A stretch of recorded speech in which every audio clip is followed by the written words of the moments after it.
Hello बच्चों, let's read the question. The question says identify the polynuclear aromatic compound which is aromatic. तो हमें ये 3 compound दिए गए हैं और इनमें से पूछा गया है कौन सा एरोमेटिक कंपाउंड है. तो आइए सबसे पहले इसका की कॉन्सेप्ट देखते हैं. तो हमारे पास इसका की कॉन्सेप्ट होगा एरोमेटिक कंपाउंड्स.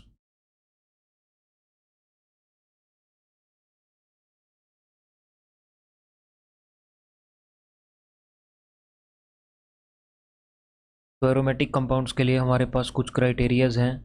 अगर कोई कंपाउंड उन क्राइटेरिया को फॉलो करता है तो वो एरोमेटिक है, अदरवाइज वो एरोमेटिक नहीं है. तो सबसे पहले वो हमारा साइक्लिक होना चाहिए. सेकंड थिंग, वो हमारा प्लेनर होना चाहिए. Third thing, it should follow the Huckel's rule. Huckel's rule is it should have 4n plus 2 pi electrons. उसके पास 4n प्लस 2 पाई इलेक्ट्रॉन होने चाहिए, where n could be 0, 1, 2, 3 etcetera. तो अभी हम इनमें देखते हैं. हमारे पास जो पहला तो यहाँ पे हमारी दो बेंजीन रिंग्स कुछ इस तरह से फ्यूज्ड हैं और हमारे जो इस तरह से फ्यूज्ड हैं और इस तरह से हमारे पास यहाँ पे इलेक्ट्रॉन्स हैं. तो जैसा कि हम देख सकते हैं हमारे पास यहाँ पे सारे के सारे एटम्स sp2 हाइब्रिडाइज्ड हैं, क्योंकि हर एक एटम के पास यहाँ पे डबल बॉन्ड प्रेजेंट है और सारे के सारे डबल बॉन्ड कॉन्जुगेशन में, जैसे यहाँ पे double bond single bond double bond single bond double bond single bond double single double single. तो यहाँ पे हमारे पास ये साइक्लिक भी है स्ट्रक्चर. और सेकंड थिंग, क्योंकि सारे एटम्स की हाइब्रिडाइजेशन sp2 है तो प्लेनर भी हैं. हक्कल रूल को देखते हैं ये फॉलो करते हैं या नहीं.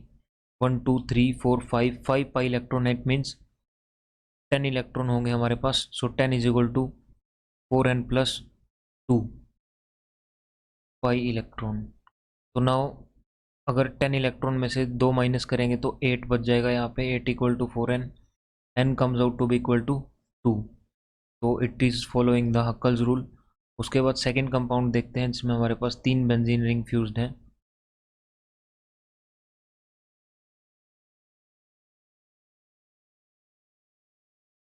तो ये हमारे पास कुछ इस तरह से दिया गया है और यहाँ पे भी अल्टरनेट सिंगल और डबल बॉन्ड्स प्रेजेंट हैं कुछ इस तरह से. तो यहाँ पे अगर हम किसी भी एटम की हाइब्रिडाइजेशन चेक करेंगे तो sp2 आएगी, क्योंकि हमारे पास उसके पास हर एक एटम के पास डबल बॉन्ड प्रेजेंट है. जैसे ये एटम अगर कंसिडर करें तो इसके पास यहाँ पे डबल बॉन्ड है. ये कंसिडर करेंगे, उसके बाद ये कंसिडर करेंगे तो यहाँ पे डबल बॉन्ड है. और सारे के सारे डबल बॉन्ड कॉन्जुगेशन में, जैसे double single double single double. तो यहाँ पे हम ये भी ऐड कर सकते हैं कि sigma pi conjugation. Sigma pi conjugation हो या फिर कोई हमारे पास एम्प्टी पी ऑर्बिटल्स भी प्रेजेंट हो सकता है कॉन्जुगेशन में. सिग्मा पाई का कॉन्जुगेशन का कंपल्सन नहीं है, बट ये प्रेजेंट होंगे तो वो एरोमेटिक होगा. लेकिन हक्कल रूल हमारे पास मस्ट है.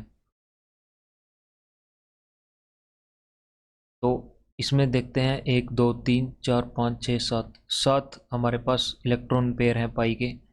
तो 7 पाई इलेक्ट्रॉन है हमारे पास यहाँ पे, is equal to 4n plus 2 pi electron. अगर करते हैं इसको तो यहाँ पे, सॉरी 7 पेयर था तो हमारे पास 14 इलेक्ट्रॉन हो जाएंगे. तो यहाँ पे हमारे पास 14 इलेक्ट्रॉन है. 14 में से 2 सब्सट्रैक्ट करेंगे तो हमारे पास यहाँ पे 12 बच जाएगा. 12 equal to 4n, n comes out to be equal to 3. तो यहाँ पे n की वैल्यू हमारे पास एक जीरो को इंक्लूड करके पॉजिटिव इंटीजर आनी चाहिए, जो कि हमारी 3 आ रही है. तो it is also following Huckel's rule और सारे क्राइटेरिया को भी ये फॉलो कर रहा है, तो it is also aromatic compound. उसके बाद अगर थर्ड को देखते हैं, वो हमारे पास कुछ इस तरह का स्ट्रक्चर है.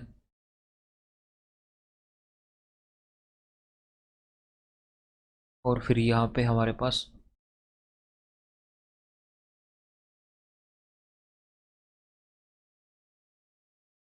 नाउ इसमें भी हमारे पास कुछ इस तरह से डबल सिंगल बॉन्ड प्रेजेंट है, डबल बॉन्ड सिंगल बॉन्ड, उसके बाद यहाँ पे आ जाएगा double bond single bond, double bond single bond, double bond single bond, और यहाँ पे डबल बॉन्ड, फिर सिंगल फिर डबल। तो यहाँ पे भी अगर हम किसी भी एटम की हाइब्रिडाइजेशन चेक करेंगे तो वो sp2 आएगी। ये एटम भी हमारा sp2 हाइब्रिडाइज्ड है, ये वाला भी sp2 हाइब्रिडाइज्ड है, ये वाला भी, क्योंकि जिस एटम के ऊपर भी हम सर्कल लगा रहे हैं उनके पास एक पाई बॉन्ड प्रेजेंट है, और पाई बॉन्ड एक पाई बॉन्ड अगर प्रेजेंट है तो इसका मतलब वहाँ पे हमारे कार्बन की हाइब्रिडाइजेशन है वो sp2 है। तो जैसा कि हम देख सकते हैं सारे एटम sp2 हाइब्रिडाइज्ड हैं, तो ये प्लेनर भी होगा,